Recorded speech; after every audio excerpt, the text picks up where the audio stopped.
Good morning, everybody. Welcome to Willamette. Would you guys stand and join us as we sing together?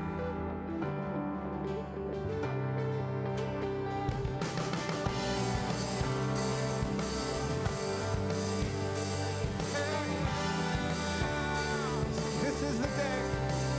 This is the day you have made.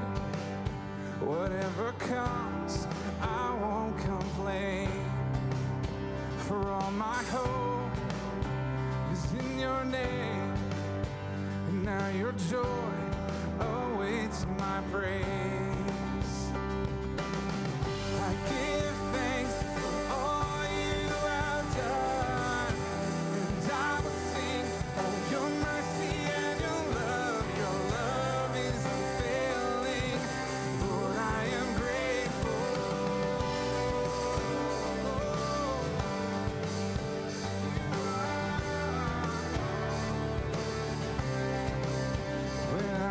Down, you brought me out and set my feet on higher ground.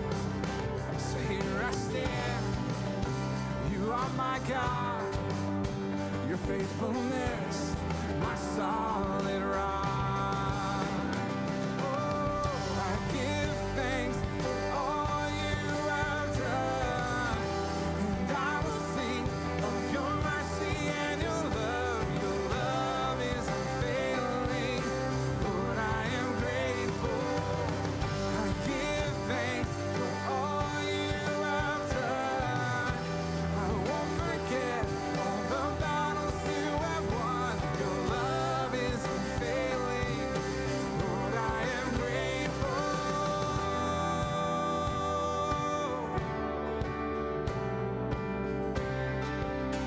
We are grateful, Lord.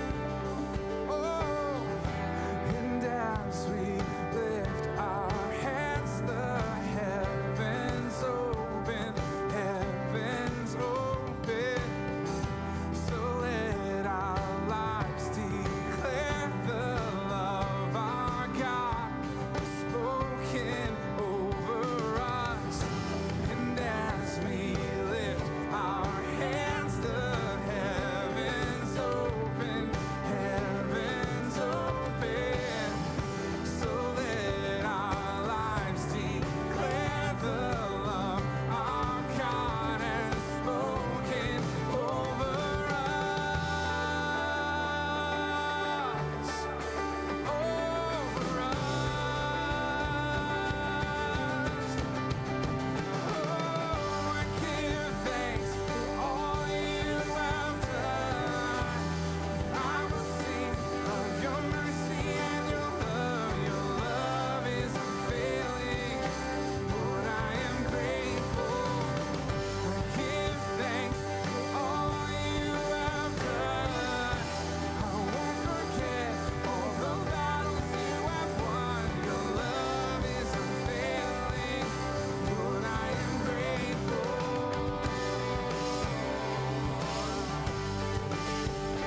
I'm grateful.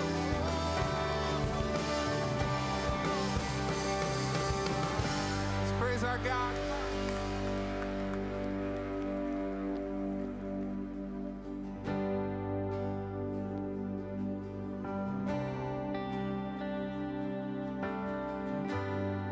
You are worthy, you are worthy, worthy of every song we could ever sing, worthy of all the praise we could ever bring, worthy of every breath we could ever breathe. We live for you.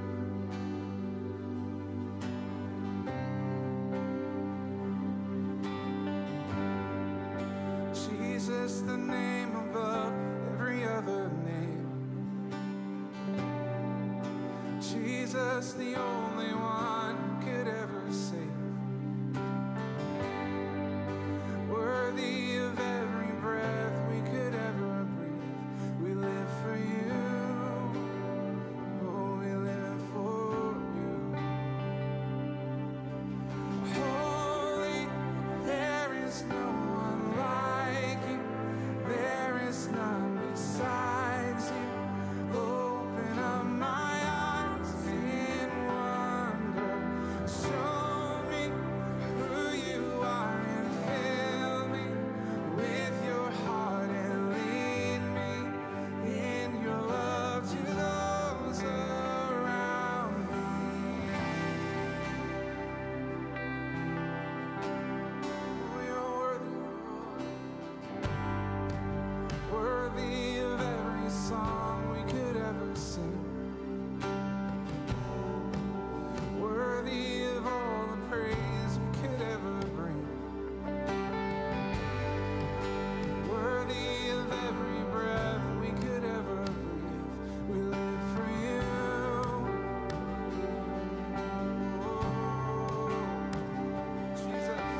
Christ, the only one who could ever save. And He's worthy of every breath we could ever breathe. We live for You. Oh, we live for You. Holy, there is no one like You. There is none besides You.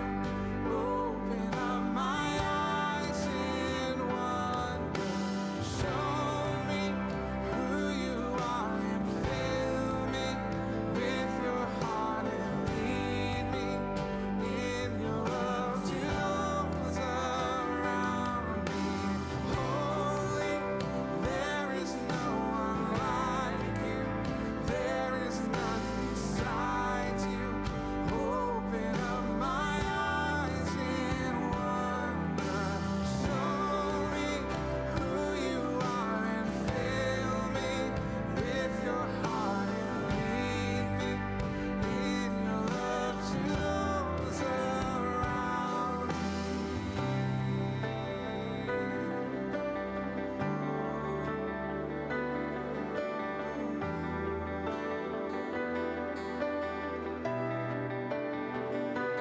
Holiness, holiness,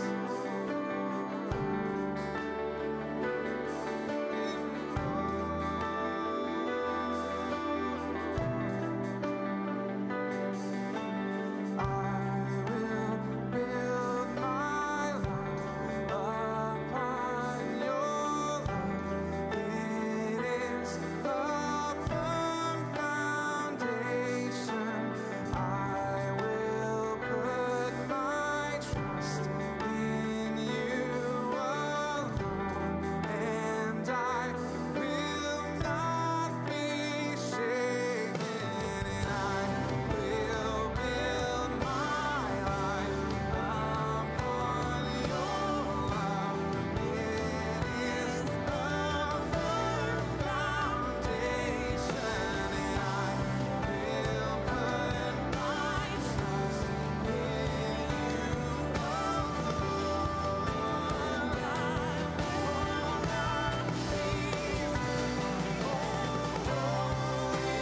There is no one like You.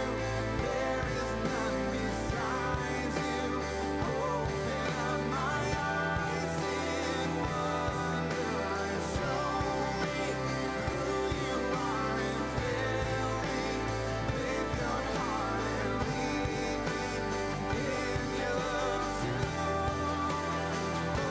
holy, holy. There is no one like You.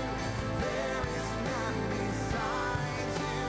Open up my eyes in wonder. Show me who You are and fill me with Your heart and lead me in Your love to those around me. And I will build my life upon Your love. It is a firm foundation, and I will put my trust in You alone, and I will not be shaken. Love You, Lord.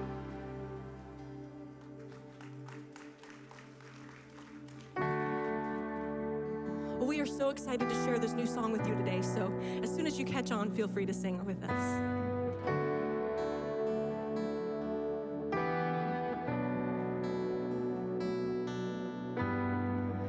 No mountain, no ocean, no valley can separate us from Your mercy, Your kindness, Your heart. Spare nothing for us. No trial, no fire, no furnace can shake me away from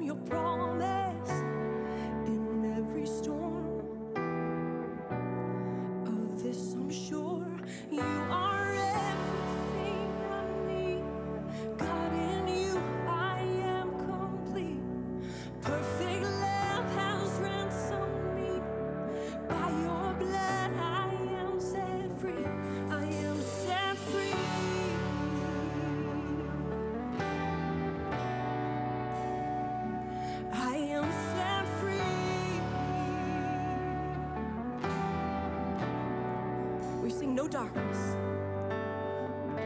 No darkness, no worry, no power can separate us from your passion, your goodness, your love welcoming us home. No trial, no fire, no furnace can shake me away from your promise. In every storm, in this I'm sure you are everything I need. God, in you I am complete. Perfect love has ransomed me. By your blood I am set free. I am set free.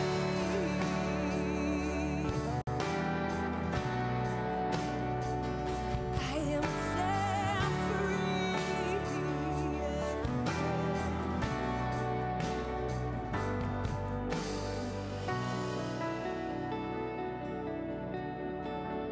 You're here with us, Jesus. Oh, He is here. The King is here. Glory among us, removing fear. Though chaos surrounds us, of this I'm sure.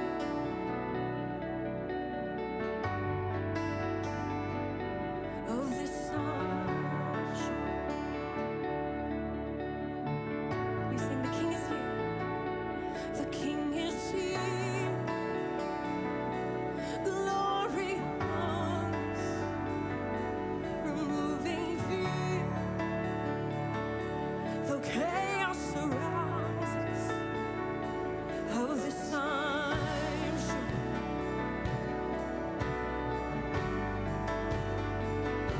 Of this I'm sure. Oh yeah. No mountain, no ocean, no valley can separate us from your mercy, your kindness, your heart. Spare nothing for us. No mountain, no ocean, no valley can separate us from your mercy, your kindness, your heart. You are everything I need. God, in you I am complete. Perfect love has ransomed me. By your blood I am set free. You are everything I need. God, in you I am complete. Perfect love has ransomed me. By your blood I am set free. I am set free. We praise His name in this place, amen. Well, we are just so happy that you're here with us today at Willamette. We're just gonna take the next couple moments to turn to someone next to you and say hi.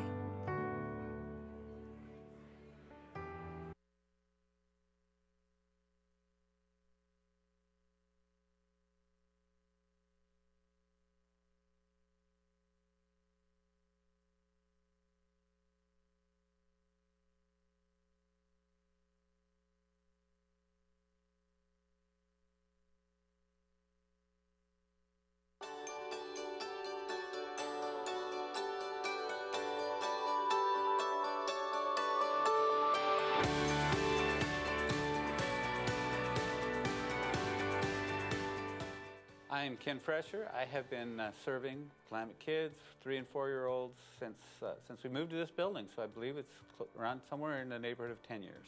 My name's Lynn Fresher, and I've been working with Willamette kids off and on for 10 to 12 years as well. We are in a season of life where we feel like we can give of ourselves 2 hours on Sunday because we don't have young children at home. Our children are grown and married, and we have 10 grandchildren. Something I love about Willamette kids is that it isn't childcare. Even though we're working with 4-year-olds and they're quite young children, we really are planting seeds with them, and we're instilling the gospel. We want to work with you, for you, but together to build on what you do with your kids. We really enjoy working together. We think it's a great way to be together as a couple, to do ministry together. For me, it is a blessing because she brings a softer side. He likes to keep things fun and interesting, and I like to keep things gentle and soft. So we work well together. So I would say serving in Willamette Kids is really a privilege and a joy. To speak into kids' lives, to teach them and show them how Jesus could change their lives and how Jesus is there for them always. He wants to be their best friend forever. Is life-changing. So I would just ask you to consider, is this something that you would like to do? Would you like to come up and help us? Because we really do need the help in Willamette Kids. We all have excuses for why we can't do it. I've heard several, like, I've done my time. But this isn't a prison sentence. I mean, it's an opportunity to minister to these kids, to love these kids and be loved. I would also add that when you serve in a classroom, you're bumping shoulders with other adults who have that same idea of wanting to just serve and be here for your kids. And that develops community and relationships that have become really special to us. It brings me so much joy if I can teach them a little bit out of Bible stories. If I can be Jesus to your kids for an hour and a half on a Sunday, and they want to come back, man, that's what it's about for me.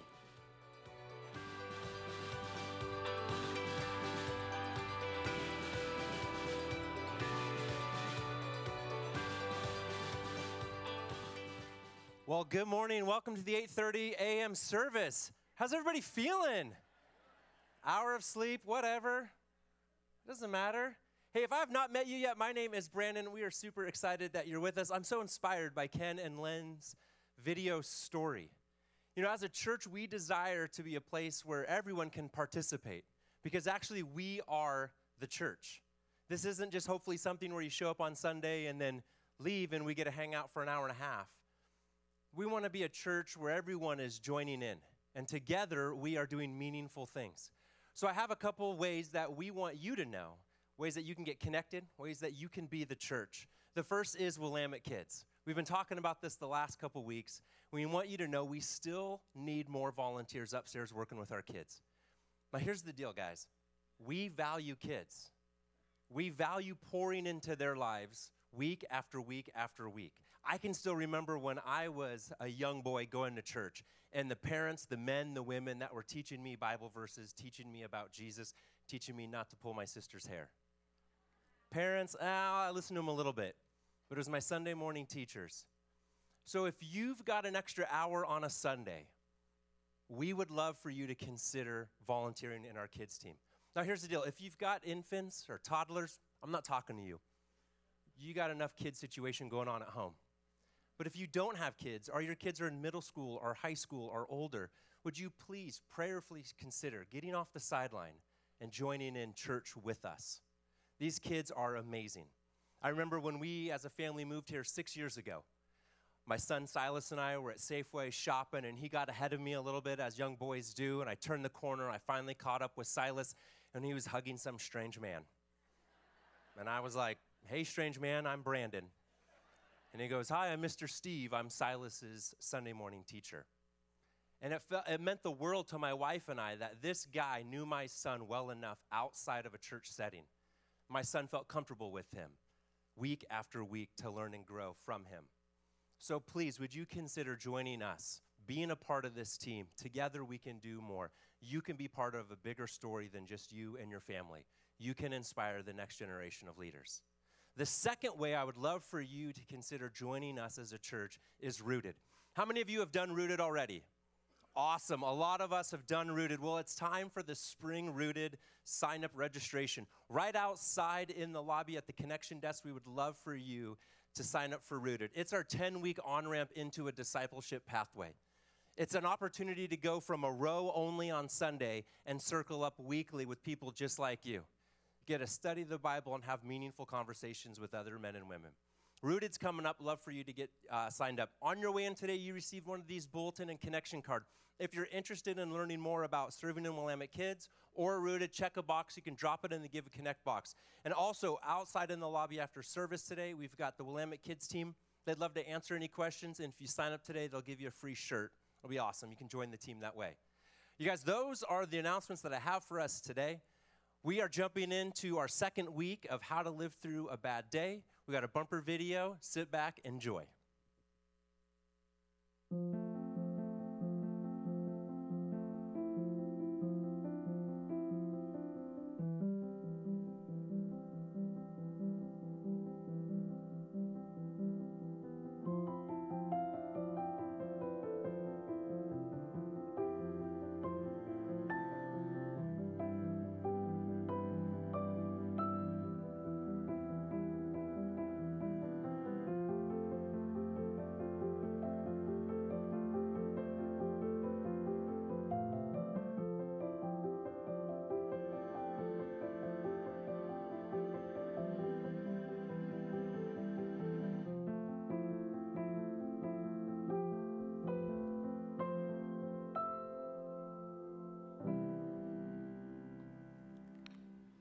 Good morning. My name is Grant. I'm one of the pastors here, and I am excited to jump into the second part of this series, How to Live Through a Bad Day.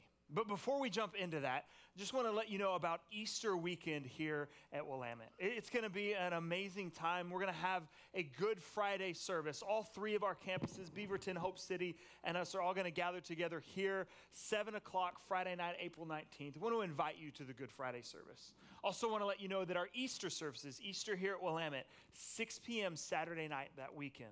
We're going to have an Easter service. Our Sunday morning, we'll have our normal times, but we're adding a Saturday night service. That is a really, really good service to invite a friend to. We know that there's people that maybe can't come on a Sunday morning. Maybe they have to work, or they do a work schedule. They need to sleep during this time. And so just want to let you know that Saturday night thing is coming. And so you can invite them to Easter services that night.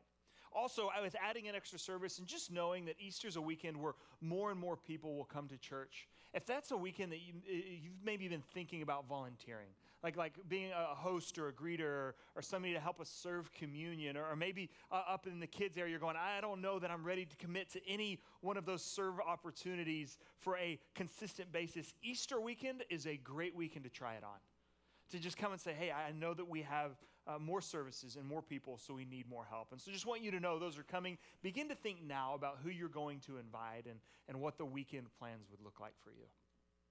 Well, as I mentioned, we're in the second part of this series, How to Live Through a Bad Day.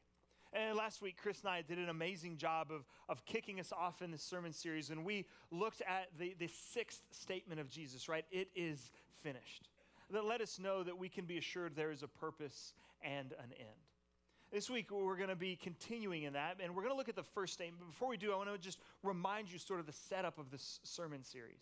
You see, in Hebrews chapter 11, we have the Hall of Faith, where it gives us all these individuals that had great faith before us. And then Hebrews chapter 12 says, so since we're surrounded by these people, we need to take off every entanglement, every sin. We should strip everything back because we have all these witnesses that have gone before us. And then it continues to say in verse 1, and let us run the race with endurance. Let us run with endurance, the race that is set before us. It's saying God has set a race out before you, and man, that's life, isn't it? That life is just putting one foot in front of the other and doing the next thing and the next thing. And sometimes it's really easy, but sometimes it's hard. And we have bad days. And we have hard days. And so the scriptures say then you're running this race. When you run the race, it's important to keep your eyes fixed on things. Which is why the next verse says, so keep your eyes fixed on Jesus. Focus in on him. He's the author and the perfecter of your faith. There was joy that was set before him. It was the cross. And so as you're running the race, watch Jesus. Act like Jesus. Do what Jesus did. And you do this because he scorned the shame of the cross. He scorned its shame, and he sat down at the right hand of God. You see, it wasn't that Jesus just ran this race and he did this thing and he went and he died on a cross and that was it. No, he rose from the dead. And when you rise from the dead, that's something that we can look at and go, I need to learn how to do that. And so we go, Jesus, by your power, I too can defeat death. So when I'm running my race, I'm going to keep my eyes fixed on you. It's Eugene Peterson in his paraphrase of this text. He puts it this way. keep your eyes on Jesus, who both began and finished this race. Study how he did it. He goes, as you're running this race, let's study how Jesus did it. And so that's this sermon series. We're going, okay, so when Jesus went to the cross, when he was up on the cross, his worst day. We call it Good Friday because of what it did for us, but it was his worst day, most painful day, most lonely day, most outcast day. On that day, what did Jesus do? What did Jesus say? Let's study what Jesus did and see what we can glean from that on how it would affect our lives on our bad days. So let's just remind each other what's happened to this point then before Jesus gets on the cross. 12 to 24 hours before that, Jesus was out in kind of a public green space. He was there with his disciples, those that were following him, his guys that were closest to him. He's there praying. He's asking God, he's going, God, I know, Father, that this hard day is coming, so would you take it from me? But if not, then help me to endure it. In the midst of that prayer, one of his disciples comes with an angry mob and some Roman soldiers and betrays him. One of his crew, one of the people that was close to them, somebody from his inner circle that he should have been able to trust, betrays him. The soldiers whisk Jesus off to a trial. In fact, throughout the night, there would be 3 different trials before 2 different rulers, all of which were illegal to do in their culture, both in Roman society and in Jewish culture. It was illegal to have a trial at night, and yet Jesus endured 3 of them. And during these illegal trials where they're bringing false accusations against him, they brought witnesses to come and make false statements against him, basically perjuring themselves. And in the midst of all of these things being lobbed at him, the people that were closest to him, the people he should be able to trust, they scatter. Oh, we don't know that guy. We want nothing to do with him. The rulers that had been at these trials, they couldn't find any fault or any guilt with Jesus. So they go back to the people and they say, we can't find any guilt in him. But their bloodthirst is so much in order to get rid of Jesus that they cry out to crucify him. And there wasn't really a good reason to do so. So one of the rulers took Jesus and most likely had his hands chained together up above his head and him bent over and his back exposed. And they would have stripped him of his clothing and then beaten him with a whip. At the end of that whip, there would have been strips of leather. They would have had metal balls on them to tenderize the skin. They would have had bone and hooks in order to dig into the skin and tear the flesh apart. There are some scholars that teach us and historians that this type of scourging was so brutal that some men didn't even live through it. They then took Jesus and they put a robe now on his broken, open, wounded back, and the soldiers put a crown of thorns on his head, and they blindfold him, and they begin to punch him and to hit him and say, you who claim to be God, prophesy which one of us is hitting you. You see, Jesus endured psychological torture that day. He was privately humiliated. Thinking that this would have been enough, and he was taken back before the crowd outside, and he said, what should we do? And again, they said, no, that's not enough. Crucify him. So they took a cross. It wouldn't have been the first time this cross was used. Most likely it had been used before. It had another man's blood and sweat already dried on it, and they put it on his back, and he carried it up to a place called Golgotha, where they then drove nails through his hands and through his feet. They would have then raised him up onto that cross, and it would have dropped in with just those nails holding him in his place as he collapses and has to stand up on that nail in order to breathe. You see, that's a bad day. That's a bad day in 24 hours that I'll probably never even see in my lifetime. And so it's important when we think about how to live through a bad day. How do I survive a bad day?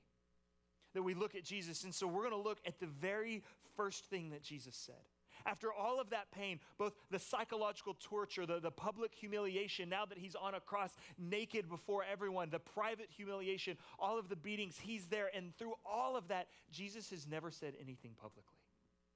Publicly, he's been silent through the entire ordeal. And now on the cross, for the first time for everyone to hear, is his first statement of defense. And he says, Father, forgive them, for they do not know what they're doing.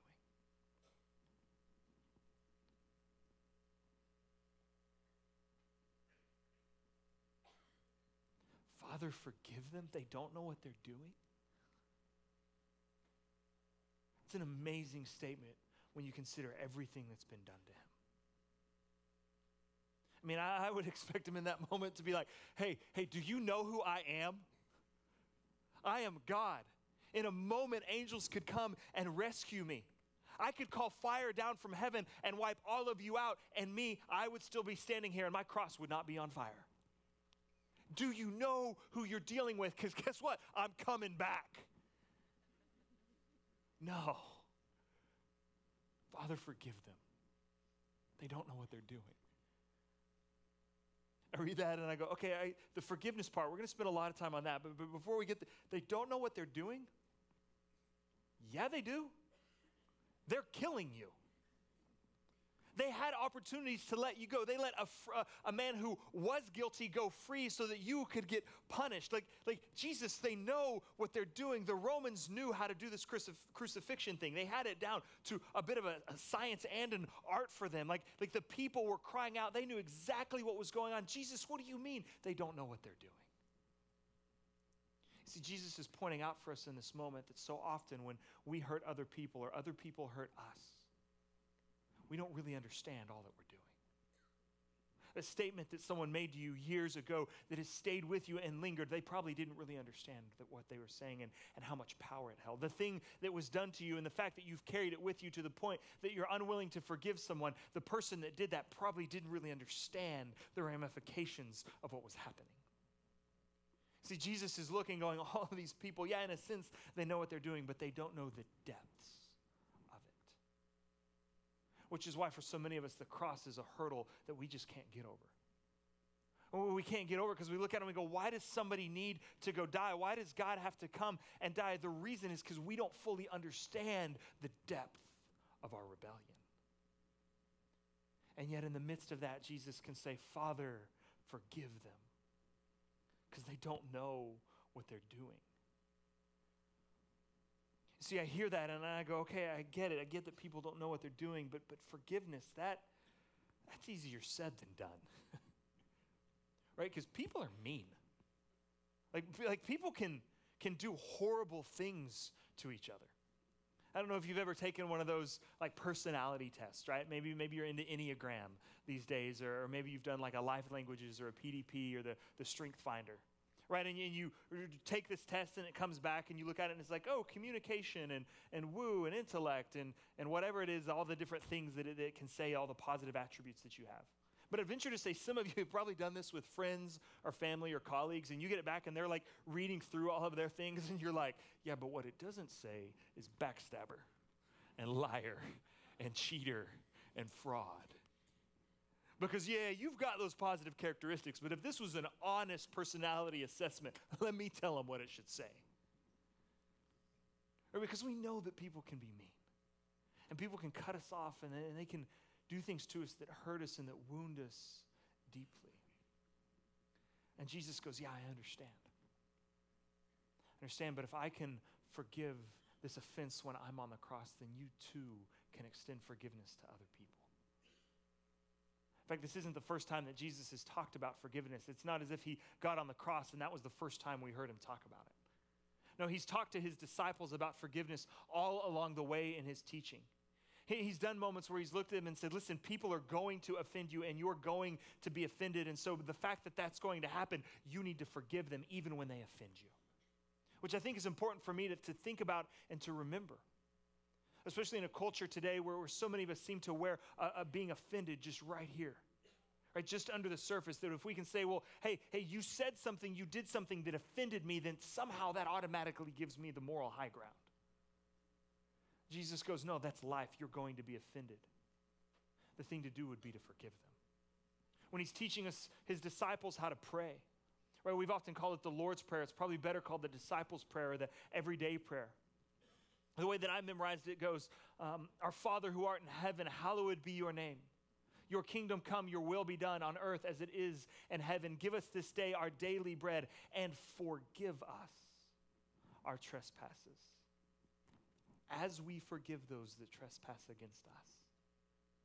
You see, Jesus has been talking about forgiveness all along. He's been telling his disciples that they need to learn to forgive, and they need to do it. It's something that they're called to do, that if they're going to follow him, they don't really have much of a choice anymore. It's a command that he gives them. And so I read that and I hear that and I go, man, Jesus on the cross is able to say, forgive them on his worst day. If that's the first step to forgiveness, then I need to learn how to forgive, but I don't like doing that. That's hard. It's not fun. I think part of the reason we struggle and we have such a difficulty forgiving people is we actually don't understand forgiveness. We've come to define forgiveness in all sorts of different ways, and so we define forgiveness as a thing that it never was meant to be, and it isn't currently. And so I want to give you 5 things to help maybe redefine forgiveness this morning.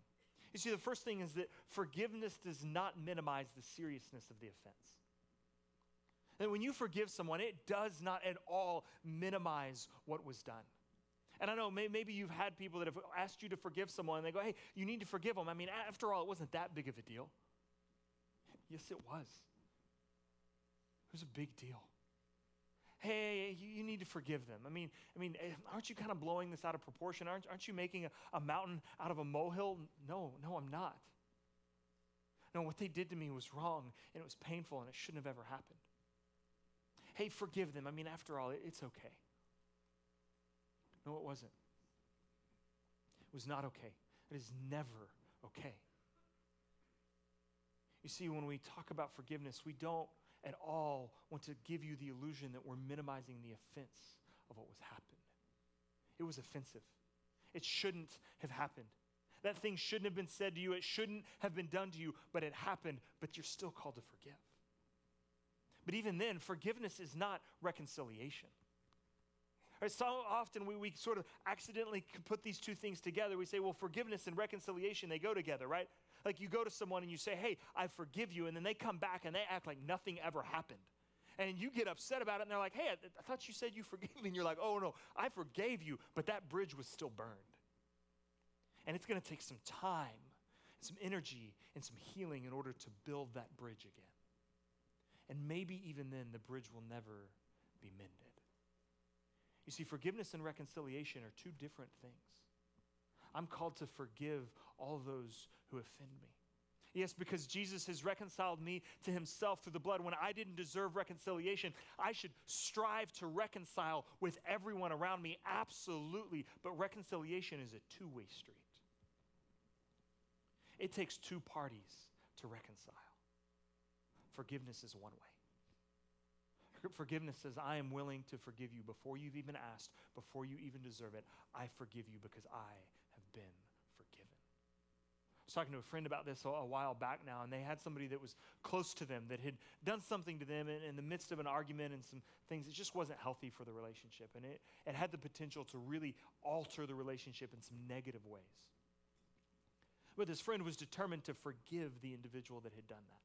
Knowing that that person was probably never going to ask for forgiveness, they didn't even realize what they had done. I said, how are you doing with that? And they said, oh, I've forgiven them. Like that's done with. I forgave them, but I also know that our relationship will never be the same. They won't know that. Like I'm going to still be cordial and kind to them because they don't even realize what they did, but I'm going to forgive them, even though it means we won't be fully reconciled. Forgiveness is also not doing what is fair. Forgiveness isn't about doing what is fair. This one, we won't spend a lot of time on it because we get this one. Like, we don't actually like fairness, right? I've said before that I like justice for you and grace for me. But I don't like justice for me and grace for you. Right? That has to do with fairness. That's why that rubs us the wrong way. And so forgiveness is not about doing what is fair. If life was about fairness, if it was about being fair, then I would go be on the cross. Then you would be on the cross, not Jesus. Because that would be fair. Fairness would be us dying, not him. In fact, it was C.S. Lewis who put it this way. To be Christian means to forgive the inexcusable, because God has forgiven the inexcusable in me. To be Christian means to forgive the inexcusable because God has forgiven the inexcusable in me. See, forgiveness isn't about doing what is fair. Fourth, forgiveness is not impossible to do. And I know some of us in this room are going, yeah, it is. Like, Grant, you don't understand the pain that they caused me. You don't understand the thing that they said, that moment that happened. You don't understand the weight of that. And I've been carrying that weight for so long, it would be impossible for me to forgive them now. I would say you don't understand the power of the gospel. The power of the good news of Jesus, that if he on a cross can look at the people that are killing him in that moment, that have done all of the illegal things to him, that have falsely tried him, that have beaten him, and he can stand there in that moment and say, Father, forgive them. They don't even understand what they're doing. Then if I'm a follower of Jesus, I have the power of the Holy Spirit in me, which is the same that Jesus had. And therefore, if Jesus can forgive, I can forgive, because all things are possible. So yeah, it's possible, but it doesn't make it easy. You see, as we look at these four things, we're reminded that, okay, forgiveness isn't impossible, and it's not about doing what is fair, and it's not about reconciliation or minimizing the offense. And we need to redefine forgiveness and say, okay, it's not those things. There's one more thing, though. There's one more thing that forgiveness isn't. And this one, we're going to spend the rest of the time on this, because I really believe this one is where the rubber meets the road for most of us. You see, forgiveness is not for them. Forgiveness isn't for them. It's not even about them. The reason we forgive is for us. If you're carrying around bitterness and resentment and an unforgiving spirit, the only person it's destroying is you. There's one great thinker that put it this way, that said, the willingness to not forgive, or not forgiving someone. Not forgiving someone, it's like drinking poison and expecting the other person to die. You see, forgiveness isn't about them, it's all about me. Maybe for some of you, you have been mentally destroying someone in your mind every single day, or at least every week since they did that thing to you. Meanwhile, while you destroy them in your mind, they haven't thought about the incident since. They've moved on. And that eats you up even more. You see, forgiveness isn't about them. It's about setting you free. Maybe an example of this from history that I think is a little bit helpful comes during the English Civil War in 1649. For those of you that maybe aren't familiar with the English Civil War of 1649, there's a guy named Oliver Cromwell. And Oliver Cromwell, he got kind of a group of men around him and an army, and they started a war against the monarchy that was in power at the time, called the Royalists. And the king of the Royalists was Prince Charles I. And so they wage war against Prince Charles I, and a little after the war goes on for a time, they end up successfully overthrowing the government. And so they overthrow it, and these men gather together, and 59 of them sign the death warrant of King Charles I. 59 of them all put their name, their signature on a piece of paper saying, we have tried him and found him guilty, and they hang him and kill him.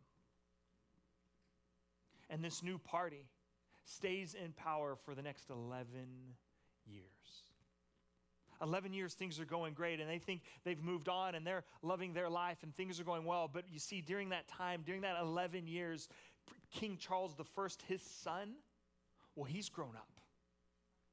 And he's ready to take revenge on what was done to dear old dad. So we actually have a picture of him as well here.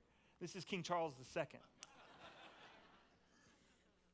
Okay, not really. That's King Charles II. But let's be honest. I mean, come on now, right? I'm just saying. Now we know who they played that part after, right? So you've got Chuck 2.0 here, right? And he's the king now. He's overthrown the government. He's taken the throne back. And what he does is he goes to his soldiers and he says, I want you to go find the 59 men that signed that document. I've been waiting 11 years to get back at them. Round them up. We're going to put them on trial, and we will kill them. So they begin to round them up, only to find out that 15 of the 59 are already dead. But that wasn't good enough. In fact, one of those that had died was Oliver Cromwell himself. And so King Charles II goes, no, that's their death wasn't enough. He goes and exhumes their bodies from the grave, brings their dead body into the courtroom, and he puts the corpse on trial. Talk about digging up the past, right? Like, he puts these corpses on trial. Like, I don't even know, how do you defend yourself? You're dead, right? Like, he puts them on trial, finds them guilty, and then takes these 15 corpses outside of the courtroom, has them hung up for everybody to see, then taken down and beheaded. Bro, they're already dead. You see, when bitterness and resentment come in, and you're unwilling to forgive, it makes you do things that are ridiculous. Because you are so focused on the rage and the anger and getting back, rather than letting it go and forgiving them. Maybe to demonstrate this another way, there's a great illustration of this that I've seen. And so I want to do that, but I needed a volunteer to do it. And so this morning I pre-picked somebody. Tiny, come on up, man. Everybody give it up for Tiny. That was really cold, people. Come on. There we go. All right, Michael, yeah. All right, Tiny, how you doing? How you doing? Good, man. We've got an X here, so you stay in the light, right? Because this is on camera, being streamed live on YouTube, so no pressure. It's a great illustration here. Thanks for doing this. Tiny and I are in men's community together. We met at Man Camp last year, and so here's the deal. This is going to be, I think, a really good illustration, but it all depends on you. Okay? No pressure. None at all. People's eternity is at stake. Okay? So, no, all right, here's the deal. Here's the thing is in life, right? We go through life. And life happens, and it's going, and you're cruising along just great, but then somebody does something to you. And it hurts you, and it wounds you, and so life comes at you. And then that's fine. Like, you can kind of walk around with that, right? We started with Hebrews chapter 12, right? That said, run the race set before us. So, okay? Are you a runner at all? Do I look like a runner? I mean, I don't know. I learned a long time ago never to assume anything. Exactly. Okay, right. So right, like, but you're still mobile. You can move around just enough, right? But then life keeps coming, right? And somebody else offends you. And that hurts you. So now you're carrying around, okay, it's good, but right, you, me, Smash Mouth, we know that the years keep coming and they don't stop coming, right? And so now the offenses just keep coming at you one after the other, and it's getting harder and harder to hold on to it and to catch these things, right? And I mean, yeah, it's just, oh no, see, now you're dropping them, it's flying. Now your toxicity is affecting the front row over here, right? And so oh, wait, Tiny, I forgot. There was that one thing that happened to you when you were tiny, right?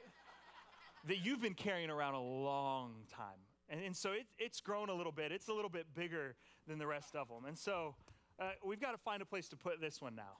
And so I see one spot. I need you to stand like this. All right. Okay, here we go. Yeah, perfect. Okay, you got it, right? But here's the thing, right? Now life keeps coming. And it keeps coming, but now, I mean, they've all kind of been these offenses. Then small things start happening. Like somebody cuts you off in traffic, and it ruins the rest of your day, right? Or somebody doesn't pay you back for the thing that you borrowed. They borrow your car, and they don't fill it up with gas. And now, all of a sudden, you just can't run as much. Not so much. Right? I mean, here, I think people need to get a better view. Can we turn? There we go. Yeah, see? Like this is the way that life goes. And it's such an identity thing, you can't even let it go. Now, here's what you've forgotten. You're going to have to hold that for a minute. Ephesians chapter 4, verse 31 and 32 says this. Get rid of all bitterness, rage, anger, brawling, slander, along with every form of malice. Be kind and compassionate to one another, forgiving each other, just as Christ Jesus forgave you.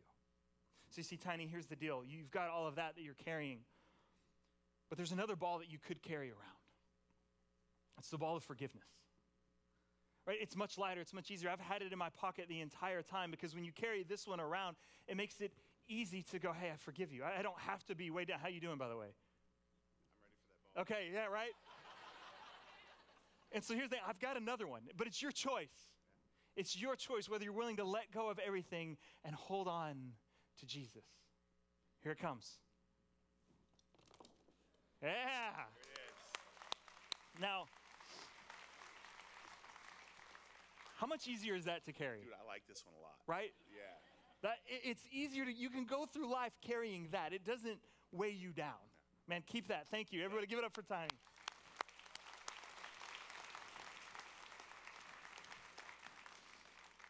Right? It's a simple illustration. But it reminds all of us that when we're unwilling to forgive each other, like that's how we end up standing around life. And now when we read Hebrews and it says, so run the race, you're like, I can't. I can't because I'm holding on to this unforgiveness. The bitterness has taken root so deep inside of me. I can't even keep my eyes fixed on Jesus anymore. And Jesus steps onto the cross and he demonstrates for us that on our worst days we can say, Father, forgive them. They don't know what they're doing. And so if forgiveness is that big of a deal, and if it really does free you up, then if you're struggling with it, how do we begin to forgive, right? Because we have to start somewhere. Luke chapter 6, here's what Jesus has to say. He's talking about your enemies. He says, when you're dealing with your enemies, but I tell you who hear me, love your enemies. Do good to those who hate you. Bless those who curse you.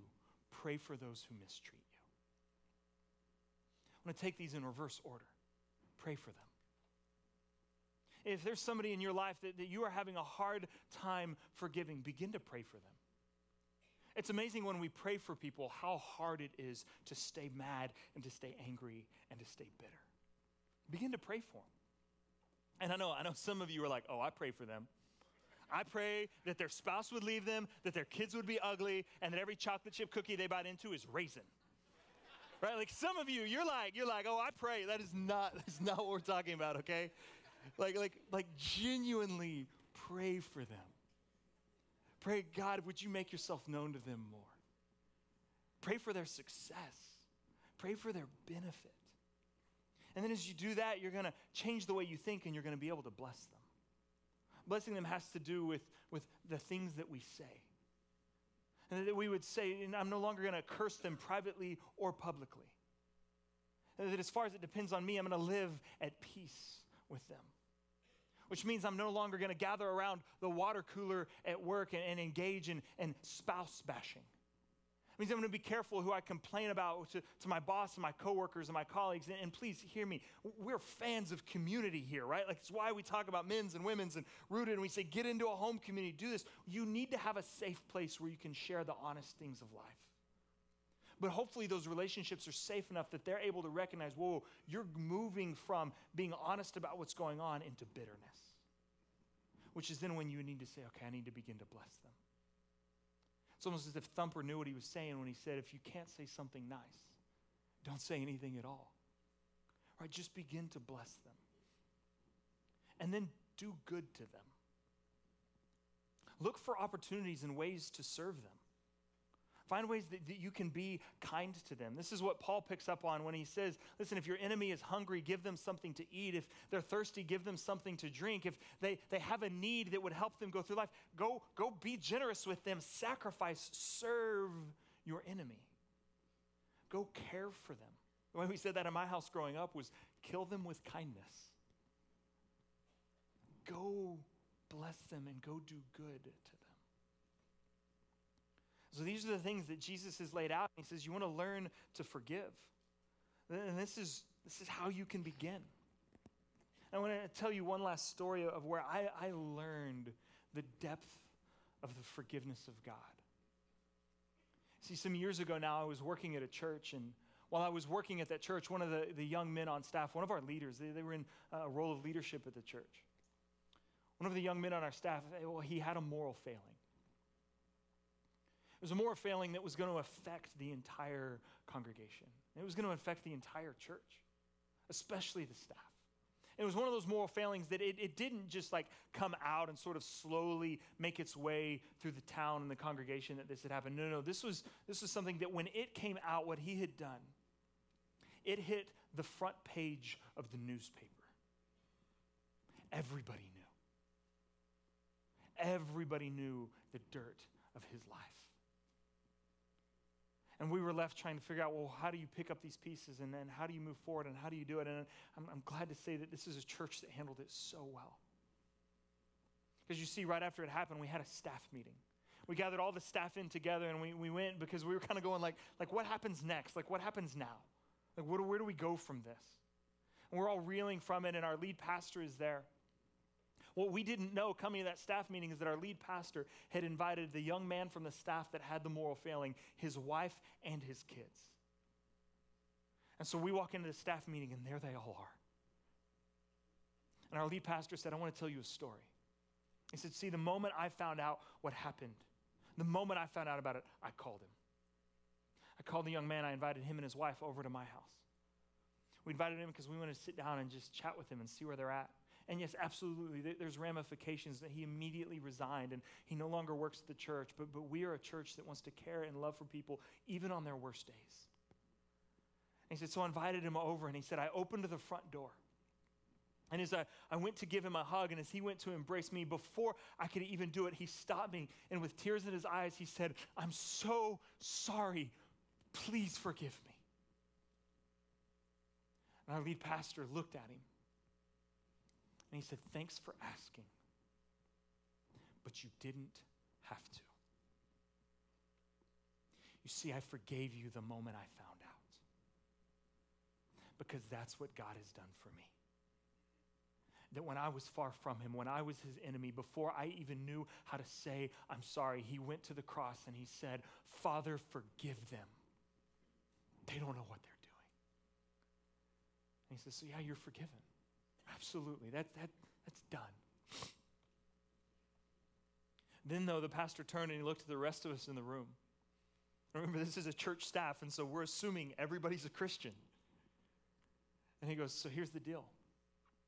What he's done, it affects everybody in this room in different ways. But if you're a follower of Jesus, you don't really have a choice in forgiveness.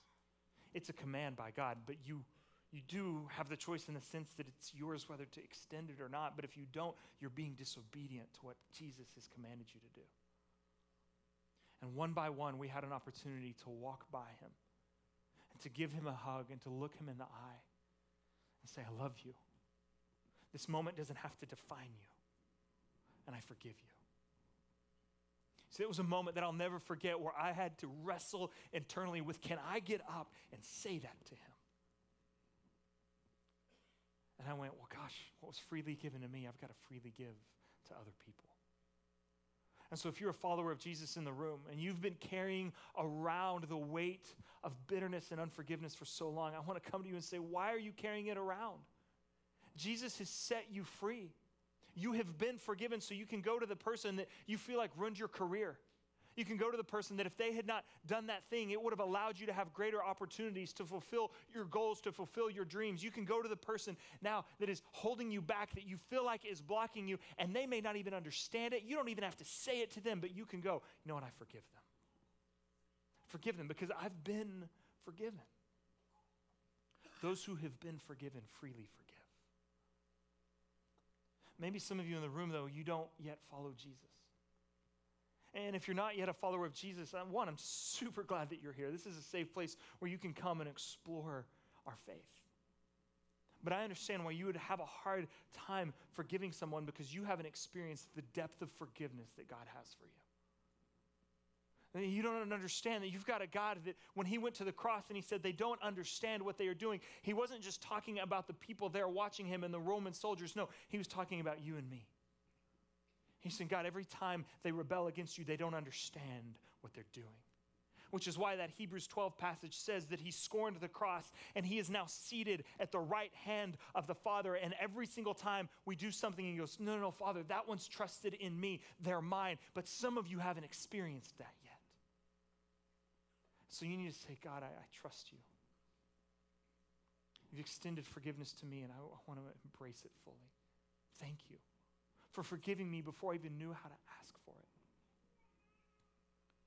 If you're in either one of those camps, I want to let you know that right after the service, we're going to have prayer here. On either side down in these wings, we'll have people that would love to pray for you. And maybe to come to you and say, listen, I'm struggling with forgiving someone, and I know God has commanded me to do it, but it's hard. We get it. We want to walk with you in that. Or to go, listen, I've never experienced the forgiveness and the love of Jesus, and I'd love to have a conversation with somebody about what that looks like for the first time. Those people are here for you.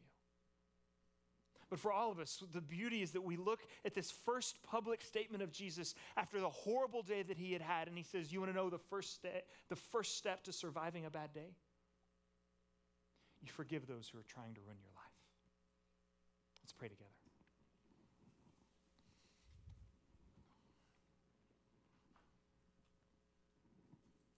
Heavenly Father,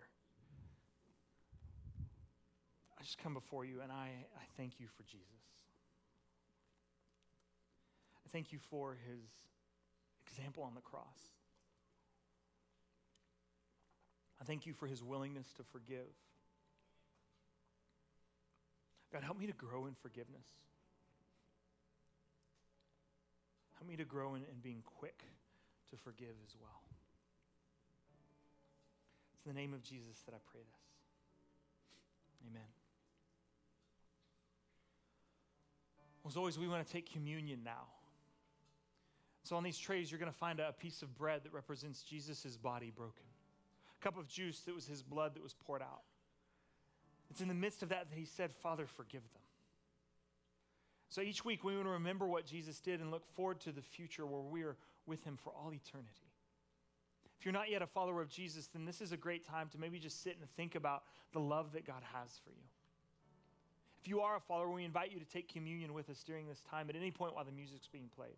But as you do that, I want to just let you know that inevitably a sermon like this, it hits some of us close to home. And anytime you do a topic like this one, some people, you're like, yeah, this one was for me this week. This one was for me. If that's you, if you're going, this one was for me, I want you to know that right now during communion is a great time to let that go. And then if you need it after this service on your way out, we have people holding some baskets, and in those baskets are forgiveness. So we've got a bunch of these for you that if you need to take one of these, if today you're wrestling with it and you're dealing with it and you need this reminder this week to keep in your pocket, to put on your desk or in your car to say forgiveness. I'm going to carry this around, not bitterness and anger and resentment. Then we're going to have these available for you after the service. I also want you to know that inevitably, on a topic like this, there's some that things from the past start getting dredged up and they start coming and you're going, yeah, I don't know that I'm ready to forgive. I get that I need to, but the pain that was caused, the thing they did to me, I am still wrestling with that. We never want to be a church that comes to you and says, hey, you're called to forgive and let's move on. We go, no, we want to be a church that comes alongside you.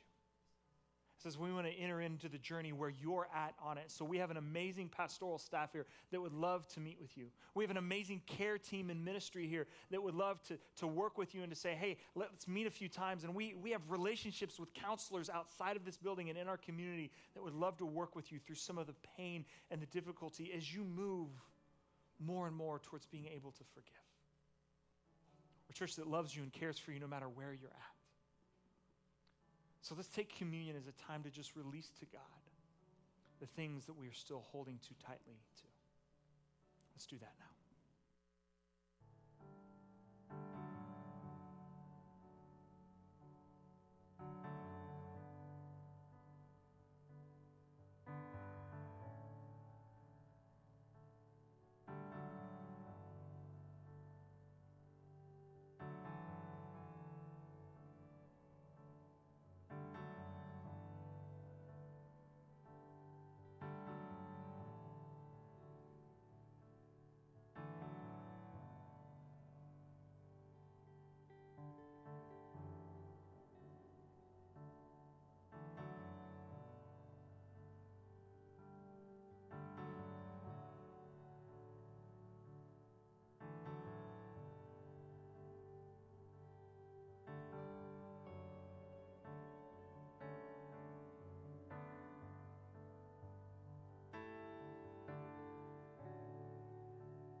What a powerful name that gives us the ability to extend forgiveness to people because it's been extended to us.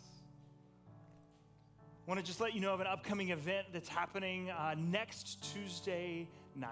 Next Tuesday night at 7 p.m., we are going to have a worship night here. It's going to be a worship and vision night. And so if you're wondering like, hey, where are we at as a church and where we're going and what does the future hold for us in this season, I want to encourage you to come to this. It's going to be a great night of worship together, but also just some prayer and some vision about our future. And so know that that's coming. We want to invite you to that. Put it on your calendars for next week. Other than that, thank you for being here. Head out, volunteer with kids, sign up for Rooted, do all of the things, and we'll see you next week.